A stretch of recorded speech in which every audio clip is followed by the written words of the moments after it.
Good evening and welcome to गना shot. गना shot में आप सबका स्वागत है। बदलते हुए जमाना और बदलते हुए कल्चर, बदलते हुए परंपराएं और ये आर्म फोर्सेस में इफेक्ट हो रहे हैं। And all our arm forces with the change in society and various norms which are coming in, there's a change going around. And today, to discuss this important aspect of armed forces and changing cultures, I have with me General Prakash Menon. Sir, good evening and welcome to Gunner Shot once again. Good evening, and thank you very much. Yeah, if you don't know, General Prakash Menon was the commandant of NDC. And as the commandant of NDC for over 2 years, and that was when I was a brigadier and doing NDC, in a large measure, he's my guru. Uh, he's churned out a lot of this current senior leadership, right? And again, for those people who don't know, NDC is the place where the future leadership of the Indian Armed Forces and to a large extent some international armed forces are also churned out. Now, he's been writing on this business of changing culture, changing values, etc., in the Indian Armed Forces. Uh, and of course, there's a lot of this topic under discussion in the public forum.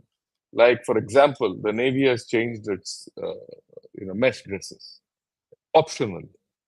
There's a lot of talk about indigenization of thought processes and going back to our old cultures and going back to our old scriptures. There's a lot of value in it. There's no doubt about it. But at the same time, there are dangers in overdoing all this also. So, to get us an idea of what this is all about, uh, I yield the floor to General Prakash Menon. Sir, your views, and then we can discuss, and it'll be a free flowing discussion. All Thank yours. you, General Shankar, uh, for this honor and privilege. Change is the constant in human evolution. The pace of change is definitely not linear, but yet, even as change takes place and the churning continues, there is a common thread which weaves human evolution together. And that probably is best understood as human nature. So while changes are taking place and cultures are evolving, there is a common thread which weaves it together, binds it together, and that is human nature. Human nature, too, is not it is immutable, but it's got a depth and a lasting permanence to it, unlike all other thought processes which we convert into our belief systems that forms the foundations of our culture, then influences our behavior and our relationships with the other human beings and the biosphere also, and then make up for the good and bad in this world, or the evil and the good. So the armed forces are no more immune to this change than human evolution itself, because ultimately the human capital of the armed forces are derived from society itself. They reflect the cultural values of that society.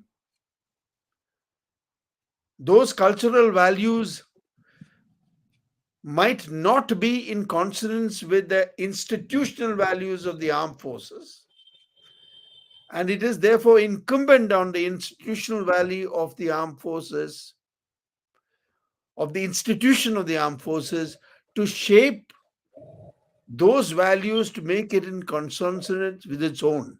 And what are the armed forces values? Armed forces values are not manufactured by themselves. They are derived from the very document which gives it its power, which is the constitution of the country. It is the constitution which gives it its value systems.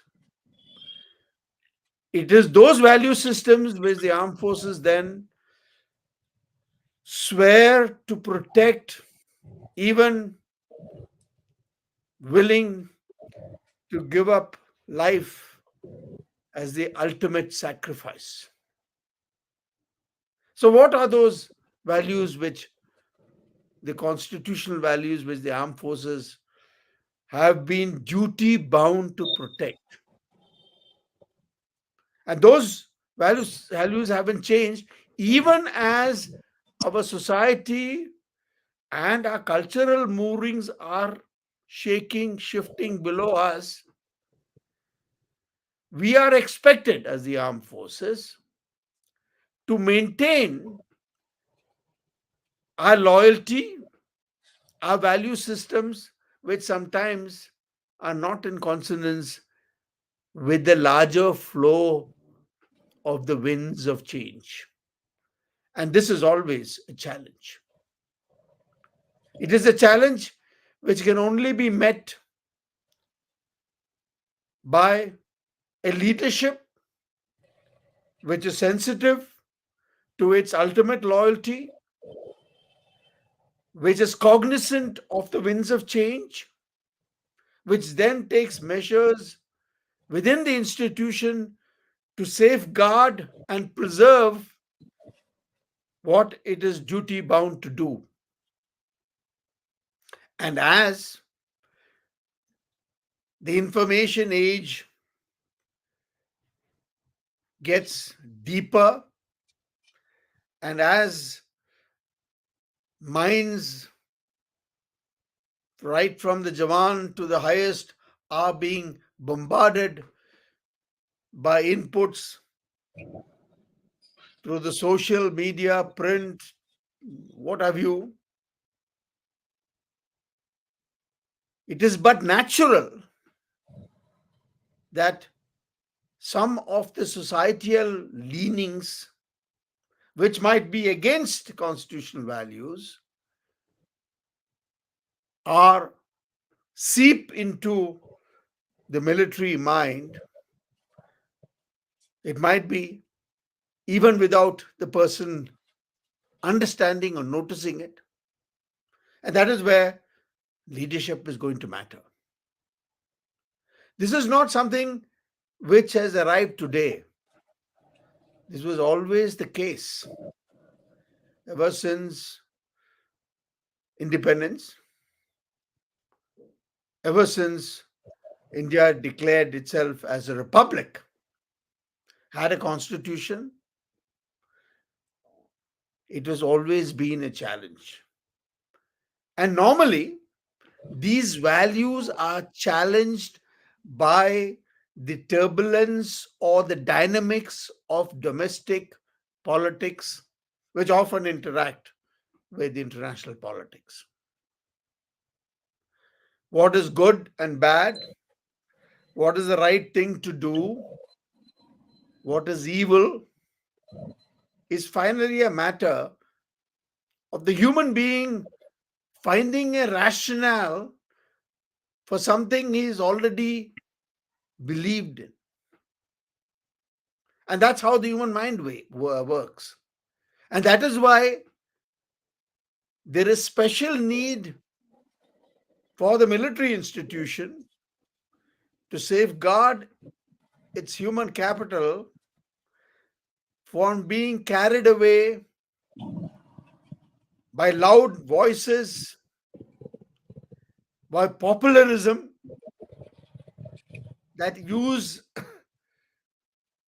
subsurface emotions, generate hate, spoil relationships between people, between communities, and generally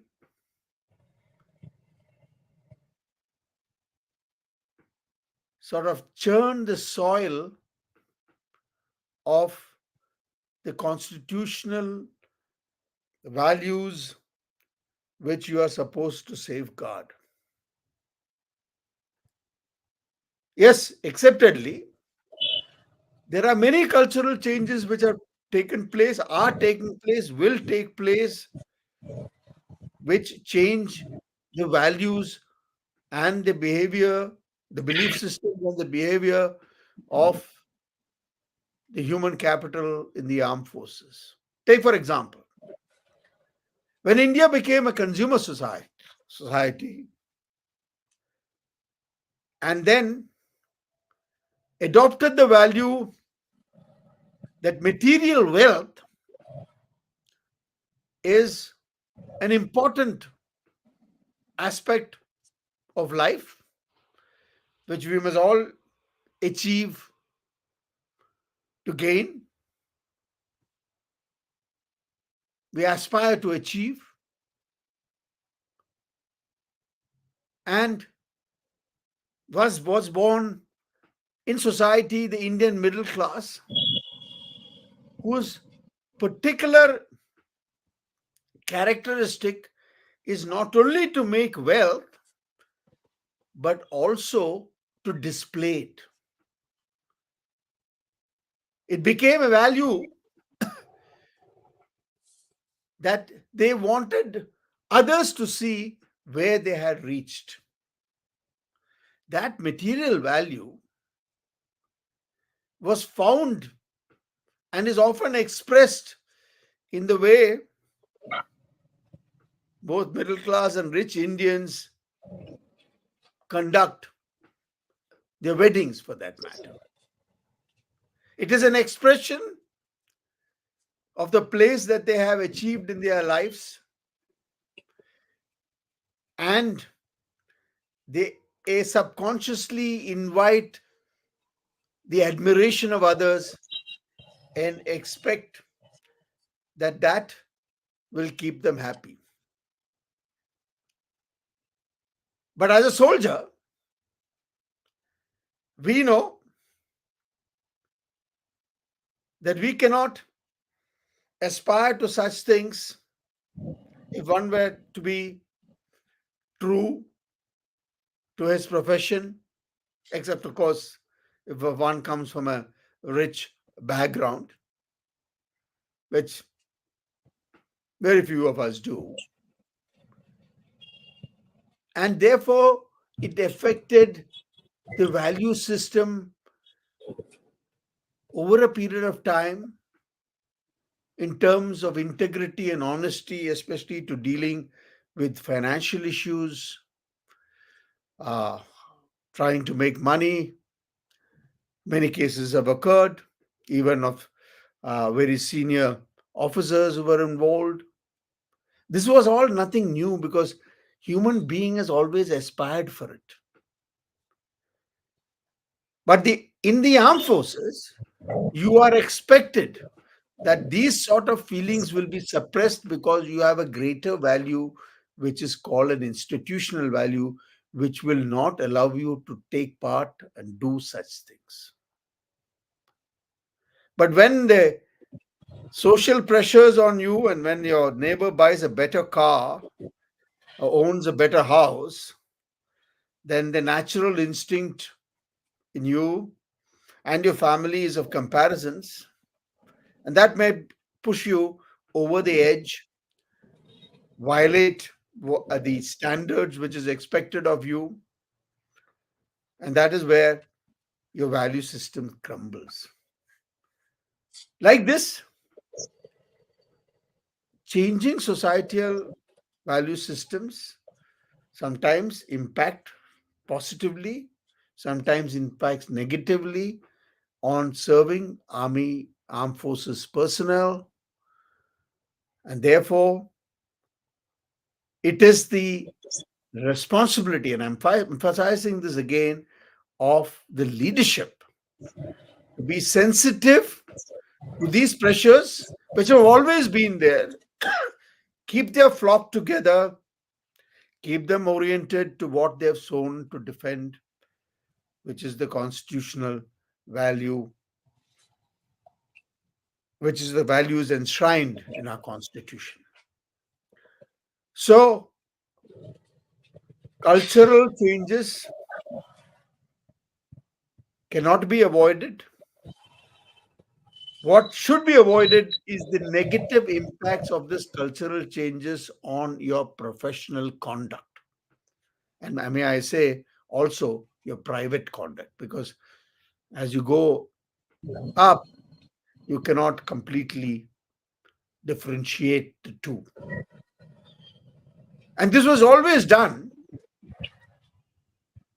especially in the armed forces, by leaderships actually becoming the symbols which juniors could actually revere as heroes. Therefore, heroes, one of the cultural elements one of the elements of cultural practices, was an important component of military life. And those heroes were worshipped because they imbued the qualities which were expected of you. They were the examples that were set in terms of their capability, their integrity, their courage, their valor, their sacrifice. But as social media and as the information age has gained, both in its scope and weighted our minds, our heroes obviously are now, well, consist of a much larger collection, which includes politicians, Bollywood stars, or maybe heroines, and so on. These are things which, unless you are conscious of what is happening, you will simply get carried away. Especially when the popular sentiment also is behind it. So, to judge the cultural impact, it can only be judged by the actions and words of the people who comprise of these armed forces. Their actions should speak for themselves. They need not go out and advertise that we are the best. Let their actions speak for themselves. We don't have to be in the marketplace of wanting to sell the armed forces to the nation, because we believe that we are there for one singular purpose, which is to protect, ultimately to protect the constitutional values of what has already been laid down. So, if we connect our belief systems, which we harbor in our mind, And those belief systems influence our behavior, and that behavior results in our actions. The way to judge the state of affairs is to look at the actions. And those actions, primarily, as far as the larger public, is about how our senior leadership, the higher echelons, conduct themselves in the public sphere. That gives us an idea of the changing values being adopted. And Gentle Shankar spoke about what is actually maybe peripheral in terms of its symbolic nature, which is the dress. That there has been this uh, move towards indigenization of, or going back, if we're looking at another past, to shed what is called a British legacy and become indigenous. Although in India we should know that to define anything as indigenous is virtually impossible in cultural terms, because then we would defy it would be defying to interpret the melting pot of civilization, which actually consists of all of us and is there in our bloodlines.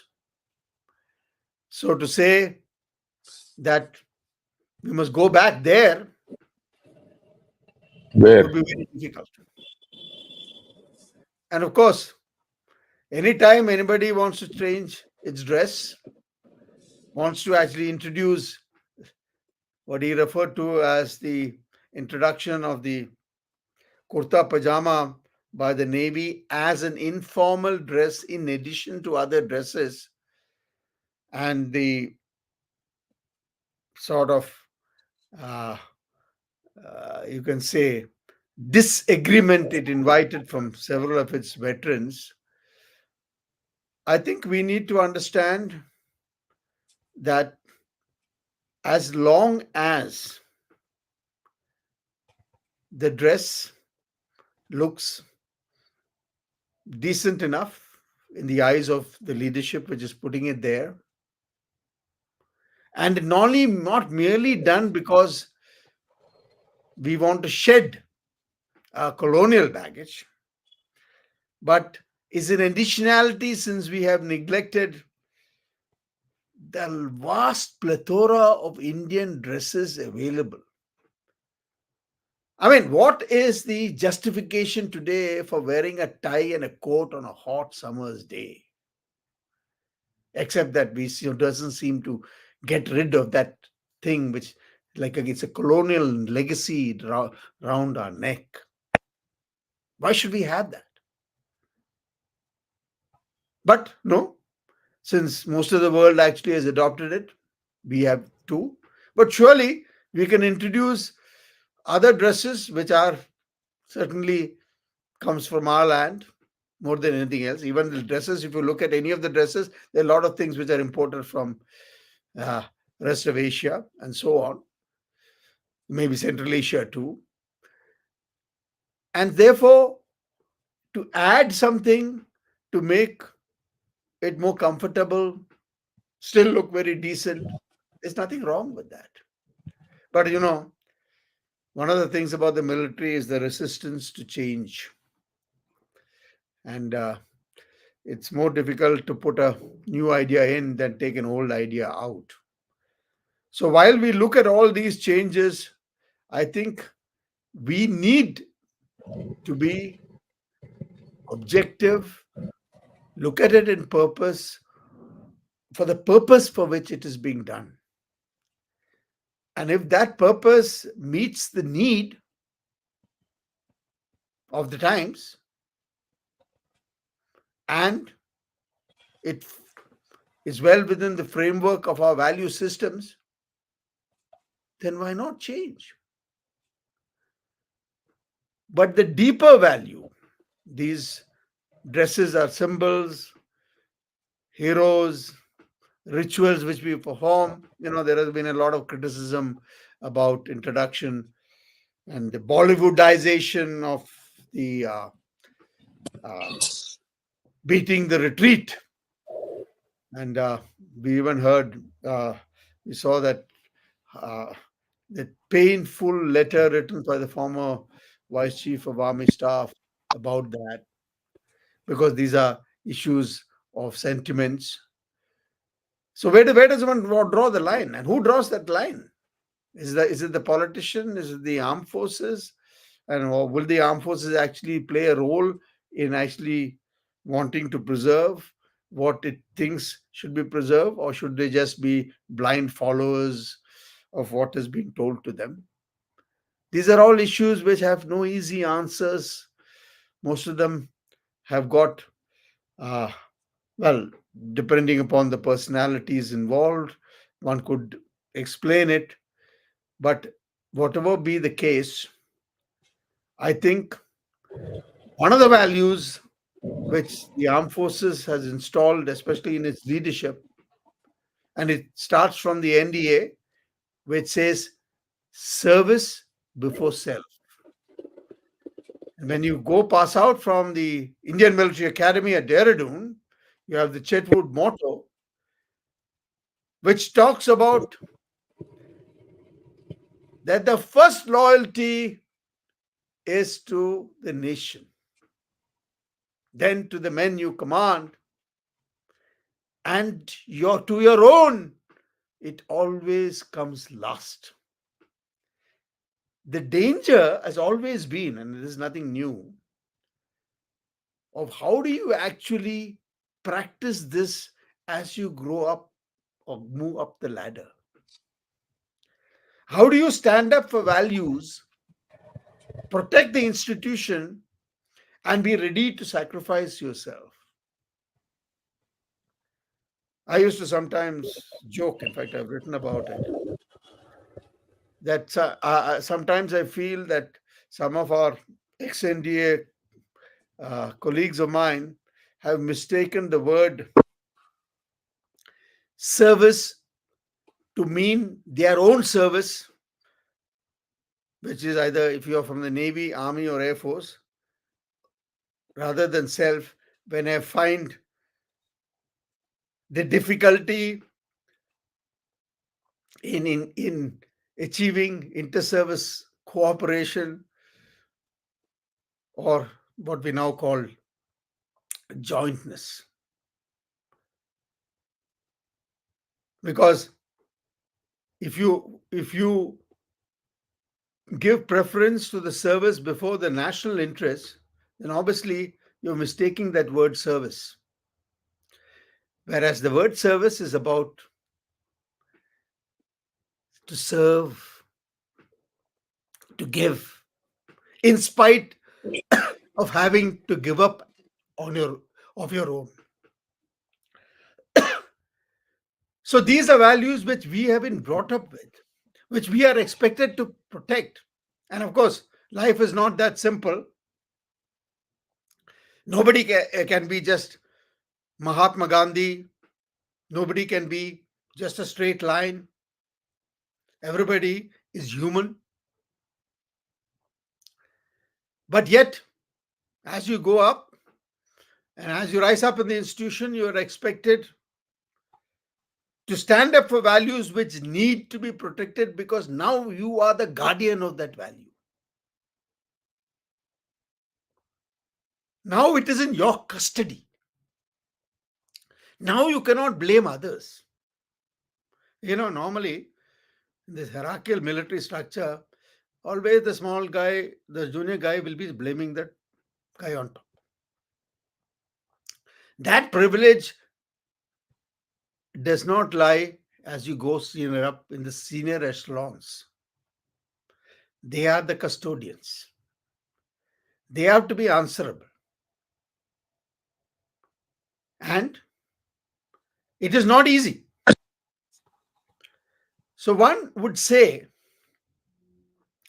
that cultural changes battering the Indian socio-political landscape must be understood, and the senior leadership has the responsibility to guard its own, so that they do have not shifted away from what they have sworn to defend. On that note, Shankar, I think I've spoken enough. Now you can shoot, the generals can shoot each other. Oh, that's a very nice thought, sir. But generals have rarely shot each other because they are normally out of shooting range, even on opposing sides. Unless But you having said always saw that, a gunner shot. gonna shot, yeah. But you raised some important questions, which I thought I'll highlight. You spoke of nonlinear change happening in society, and this change is cultural, it is material, it is economic, it is geopolitical, all those changes which are happening. Many people talk of rising India, talk of a changing India, and hubris which goes with it. That's fine. And it impacts people. And as we see society changing, it impacts the armed forces. The armed forces have to change because of this external impact. On that, there's no doubt. But there's a dichotomy here, sir.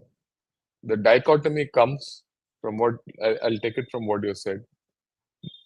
The first and the only loyalty of the armed forces is to the Constitution of India. In fact, that's the core loyalty. If that at any point of time is diluted, I think this nation is in danger.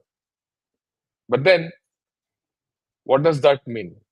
One of the first things, one of the first ethos or qualities which you have to imbibe or rather live with as armed forces personnel, leave alone a leader, is the ability to sacrifice many things to uphold that constitutional values. So that's the first thing you have to consciously sacrifice. The second thing is the battlefield. Now, all of us, we do recognize that one day we will enter a battlefield, or we are expected to enter a battlefield. And the battlefield by nature is unhygienic, bloody, and violent. And that demands a high level of austerity. If you don't have that austerity of the battlefield, in the battlefield, then you are susceptible to a huge loss. Then, of course, the nature of the armed forces forces a certain amount of social equality amongst all of us, where we have eschewed class, ethnicity, composition, race, creed, religion to work under a uniform and a flag to achieve a particular objective. And then all this means that you are constantly fighting against some kind of adversity. And this is a dichotomy. Do you think that, and so far, let me put it this way, we have been able to successfully handle ourselves by being apolitical, etc., etc., etc. Do you think that is in danger these days with the kind of change which is happening in society? Well, I am not in a position, since we are both outsiders who were insiders earlier, to be sure about what is the effect it is having on the present lot of people. So I must say this with a caveat that I speak as an outsider, and Seems I speak purely in impressionistic terms. Okay, that it is not something based on some inside knowledge experience. of anything. But I think the more important part, I think, is for the senior leadership to be sensitive and cognizant to the potential of the internal churn in the socio-political landscape, which could impact the armed forces, and then therefore they should put in place measures to safeguard it. It is not whether it is already impacting. We should be do take, even if it is not, we should take preventive measures. And those preventive measures are not one off. It must become a part of the normal conduct of affairs of the armed forces. It must be about talking to the people, cautioning them, giving them an insight which probably they would not be have, being cognizant of what could happen to them. I think that is where it really, I think there is a need for it. There always was a need. I think in these particular times the need has become greater. But that is an opinion I'm giving, because I think that whatever I read and whatever I see and hear could have an effect, which is could have a negative effect from the values which the human capital of the armed forces are required to uphold. Fine. These days, it's in the news and all over that look, the armed forces have a lot of traditions which are a colonial legacy. While to some extent it is right, to a large extent it is not right, because some of our legacies are based on our traditional cultures, especially at unit level and things like that. It is so. And the second aspect of this is a large part of our Indian society is also based on colonial legacies. In fact, a large part of our government is based on colonial legacies. But then the thinking which is apparent outside is that it is only the armed forces which have this, nail of traditional colonialism, which they don't want to shed.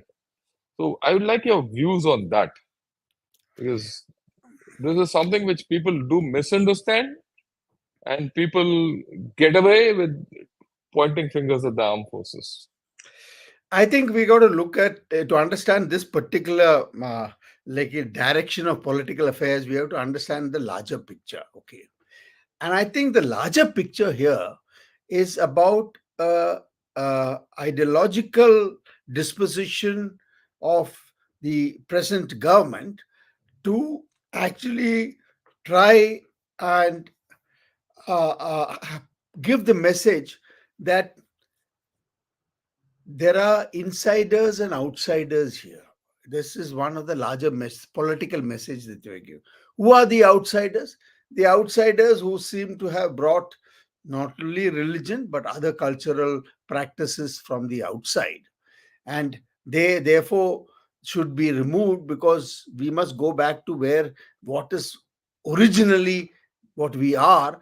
That therefore it's, one of the things which is being done is the to demolish the uh, Aryan immigration theory, and to say that the Hindu religion was the original uh, anchor in the Indian subcontinent, and that actually it was overwhelmed by others. I mean, this is the larger ideological shift which has been pushed for quite some time, and you can see it in many ways when you go to. I had attended one in one of the uh, topmost engineering institutions where this was being pushed to show us that the Hindus are the original inhabitants, and therefore they gave a genetic explanation to it, uh, and then the second session was followed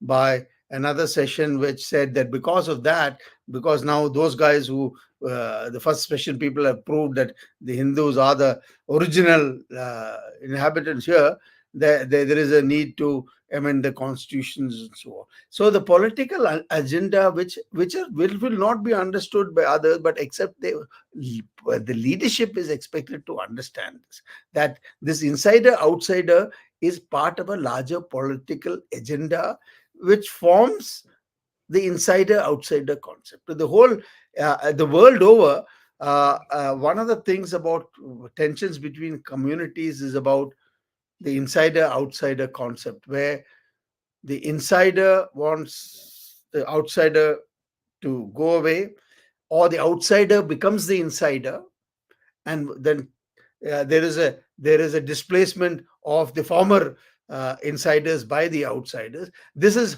in fact, if you look at the world geopolitical history, this framework fits in well, and most of the wars which are taking place is about this. And if you look at the Palestinian uh, uh, Yeah, problem, it personifies this desire.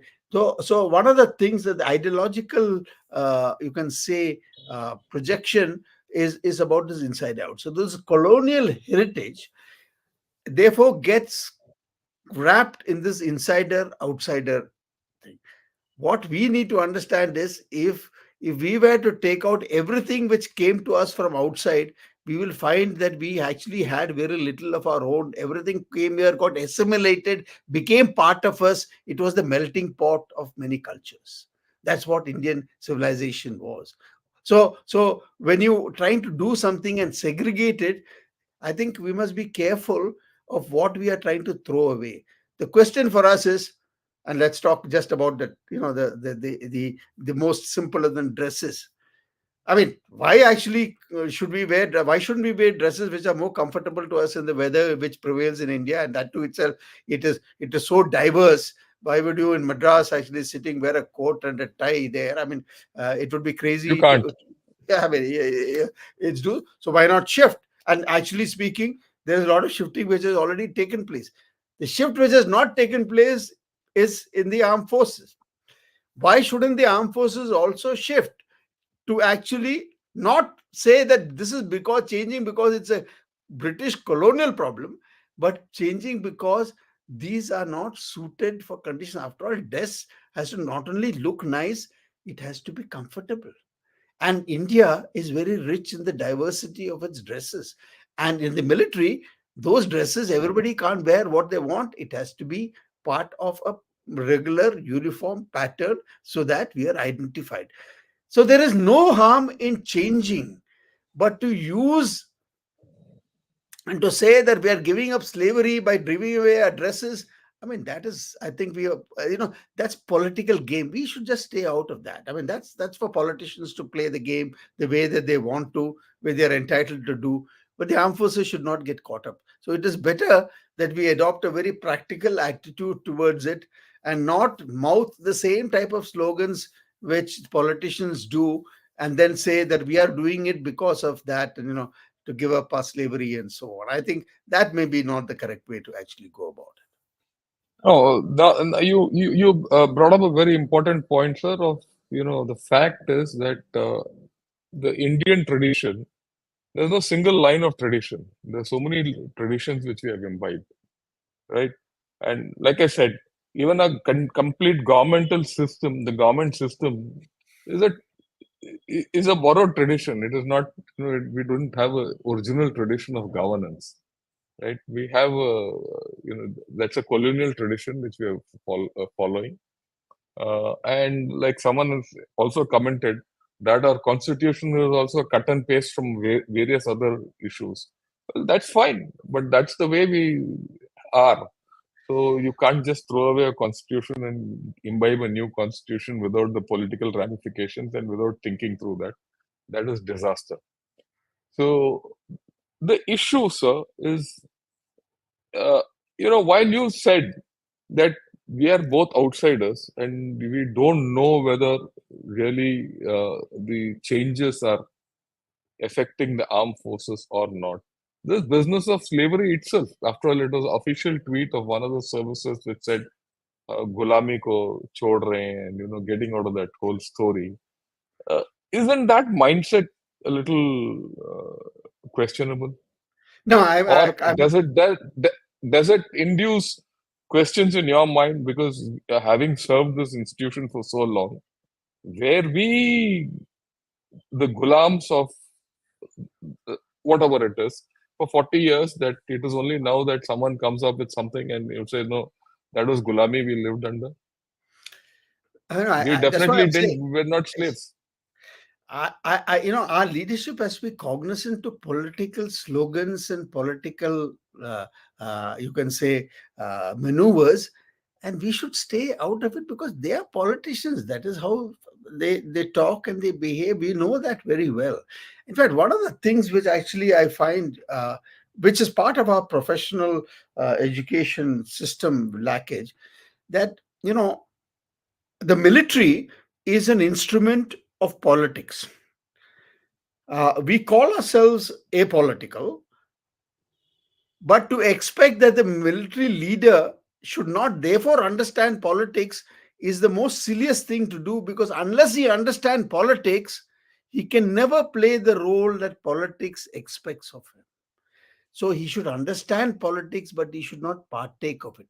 When you repeat the same gulami ka this thing, whatever it is, then you are becoming part of that political gameplay. That is what you should avoid.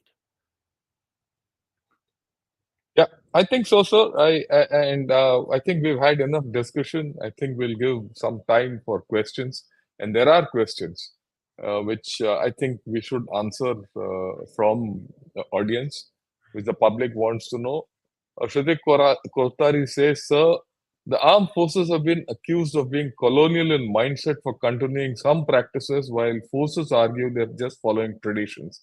How do we differentiate between the two?" Well, actually, we should not differentiate between the two because they are part of the same river. That river is our history. There is waters flowing down that river, continues to flow. The river is the same. So to say that there is a differentiation between this colonial mindset and the practices of our tradition, and what we justify it as our traditions, I think there is nothing wrong in reevaluating what we are doing traditionally and then questioning its utility and making a change if it is required. That is what the armed forces should do. But the change that you make should make you better off, because the aim of the change cannot be change for itself, but it must have something which you have achieved. If you have made dresses much more compatible with the weather, then you have achieved something. If you have made the dresses much more smarter, more suitable, more easy to wear, then you have actually done it for a fruitful purpose. But just because it is colonial in nature doesn't mean that you have to change it. I think that is what we have to understand. Right, sir. The next question is like this is about the constitution, which we could touch on also. The constitution is apparently and mostly a cut copy paste of India Act of 1935 and is in a need of update and upgrade to present day realities facing Bharat. Your views? The constitution has been amended enough that to say that it is nothing has been changed is itself Yeah, it'd be incorrect. The constitution is not written in stone. I agree with you, but don't forget, in the famous ruling of the Supreme Court, they talked about the basic structure of the constitution, which cannot even be changed by the Parliament of India. I mean, in that famous case, I forget the name of that case. So the basic structure of this thing is what has to be preserved, and then the interpretation of that basic structure is with the Supreme Court of India. So as long as you don't change the basic structure, you can change anything that you want as long as you follow the procedure which has been laid down for changes in the constitution, which has been done. So maybe with the new government coming to power, and if they have the type of majority required to make that change, you might see some changes. There is therefore a difference, and this is the Supreme Court's ruling on it, between the parliamentary power to change the constitution and changing the basic structure. So we'll see whether that will come into conflict as changes are sought by whichever disposition come into power. yeah. I'd like to put across. We talk of Magna Carta. Magna Carta is not doesn't exist. It's only a set of the code by which you live by. And the Britishers don't have a constitution also. but then they have a British society and a British tradition. You look at the American constitution; it has been, amended less than one third the times, even though it was, it's more than 400 years old. So the constitution is amending the constitution to tailor a few things doesn't mean that the constitution changes. The basic fundamentals of the constitution, things like liberty, equality, and fundamental rights, etc., can't change. If that changes, will no more be a democracy. We will no more be a republic the way we want it to be. So, one has to be a little careful when we say we want to change the constitution. You can change certain provisions of the constitution, which you feel today are which those provisions which you feel today do not resonate with the set of times in which we are living. But beyond that, I don't think we need to do much more. Because if you follow the constitution, I think that India will be a great place to stay in. Right.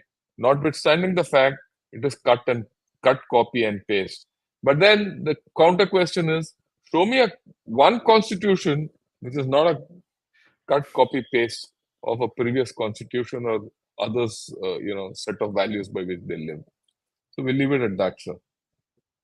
Uh, yeah, I've heard from General Shankar and others that armed forces are getting politicized. That is worrisome to hear. What does it mean in practice? How are they being politicized? Yeah, the word, let me just give you this thing between what is expected as the relationship between the political leadership and the military leadership, which is called civil military relations. uh, Remember, in the Constitution of India, the armed forces' ultimate loyalty lies with the President of India, not with the executive, not with the Prime Minister and his government. Of course, the Prime Minister himself exercises powers through the President. But our loyalty, our Commander in Chief, is the President of India.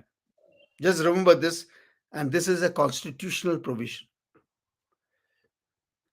What it means is that when it comes to a relationship between the politicians and the military is expected to stay out of politics, which means it does not get involved in playing politics. And also, it has to be cognizant and sensitive to the fact that the politicians is using it politically for their party purposes and not for national purposes. That is the danger. That is where politicization should be avoided. And whose duty is that to prevent? It is obviously of the chiefs to put their views forward. If they disagree, they order to do so. They can even object to it, object in writing. And even if they may have no choice but to avoid it. But they have to make the political leadership aware that they cannot use the military as a party tool. That is what it is. I do not want to quote instances where this perhaps has happened, because the politicians are clever. You can't really catch them doing it. They will always have a national purpose, a national security purpose, but eventually underlying it would be using the military, especially for electoral purposes, which was done soon after the Pulwama attack and so on. So when we mean it is getting politicized, which means that the political leadership has lost the ability even to protest, but are just obeying orders without even protesting because it has come from the government. The military is expected to stand up, be sensitive, and this danger, it will increase as we go forward. And we who are outsiders might think that we of a particular action, a particular order being given to the particular service, and that service doing it. But there might be a deeper story to it. So I must caveat that I am not able to give you examples particularly, because always there will be story within stories. And for those of you who actually know the goings on in Delhi, which story is within which story is within which story is very difficult to tell. Is a $1 million question. It's $1 million question which they themselves don't know. But look, let me put it in a different manner. The danger of the armed forces being politicized, and the danger of the armed forces being a political tool, right, is that tomorrow we don't want the Indian armed forces to be compared with the People's Liberation Army, and leave it at that.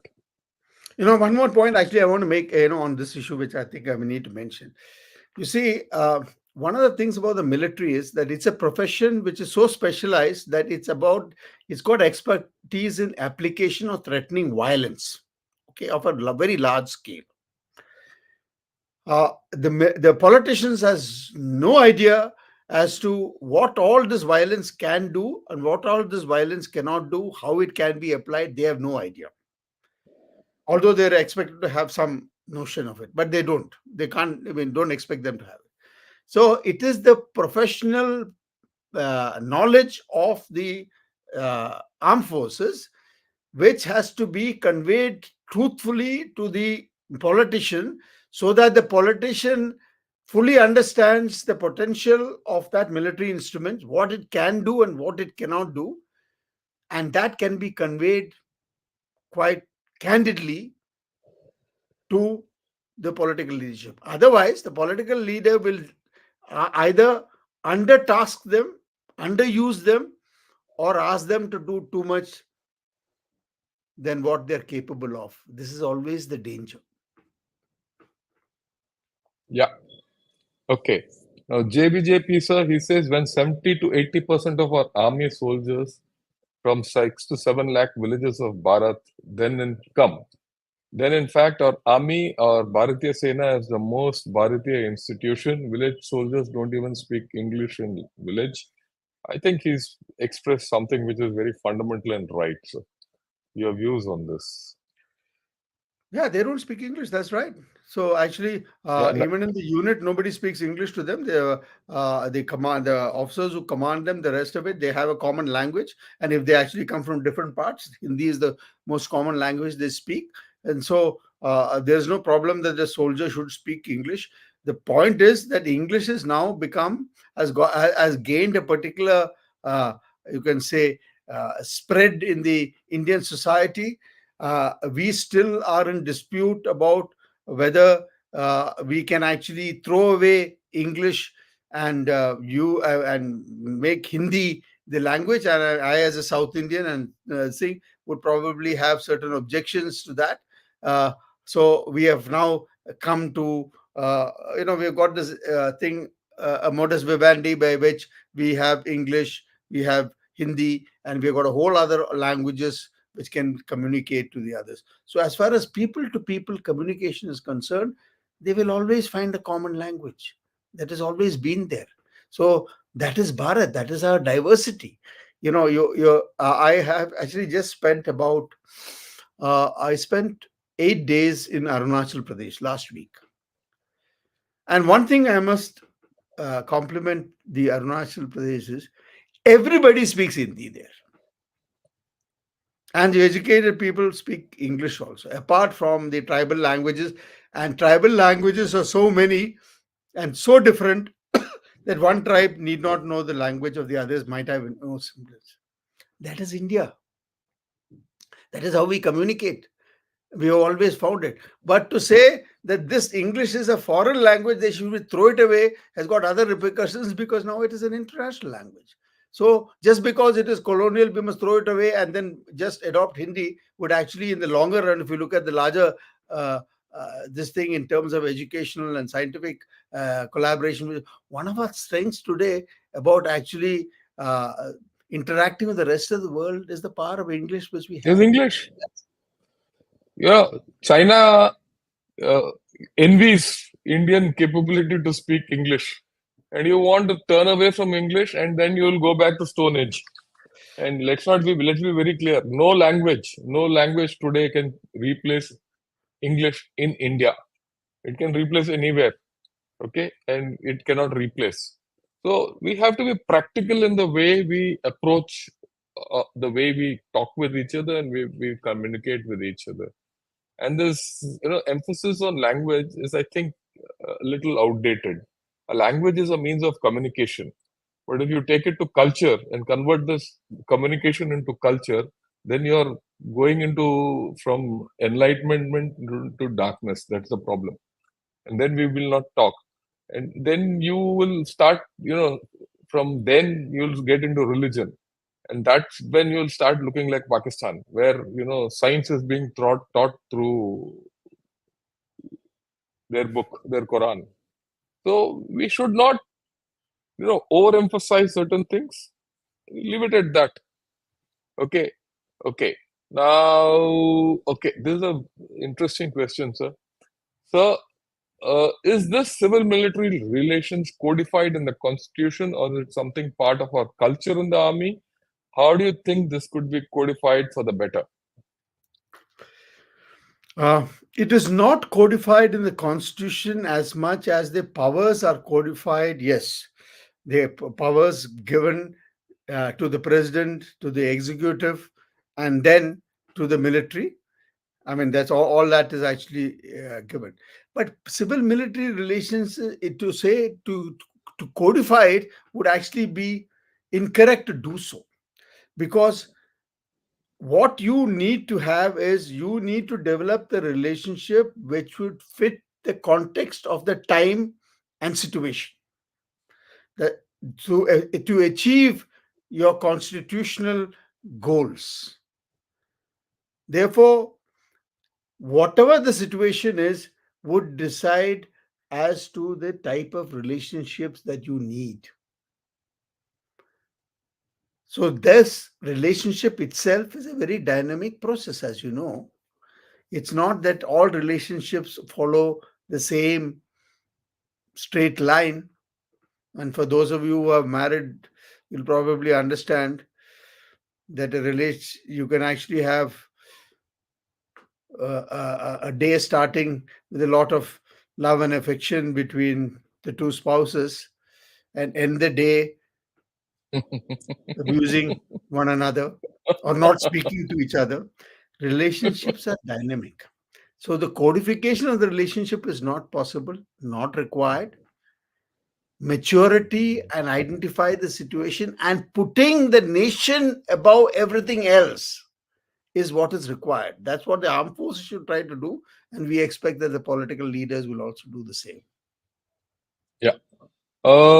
There's a comment, sir. Well said, General. In other words, the constitution can be amended and not changed. Yeah, that's how it is. We can amend the fundamentals, certain provisions of the constitution, but you can't do much more than that. Okay. Lieutenant General P.R. Shankar, sir, General Prakash Menon, sir. My question is how to delete communism, whole left in all form, permanently in Bharat oblique India. Yeah, whatever you call it. Why do you want to do so is my counter question, but we'll leave that aside. You cannot say that you disagree with an ideology and therefore you want to exterminate it. Nobody has given you that powers. And the power of that in a democracy lies in the electoral system which we have, where we can defeat the candidates and not put them to power. That is the power the constitution has given you. Beyond that power, don't try anything else, because then you would be outside the law. This is a simple answer to your question. Yeah. Oh, here is the thing. But Sanskrit would be a unifying language. You have used. Yeah, Sanskrit is a unifying language. The only problem is very few people know it. And a language is meant to communicate. If you can't communicate, then you can't unify, right? And it will take centuries before Sanskrit now becomes a unifying language for India, at least. Okay.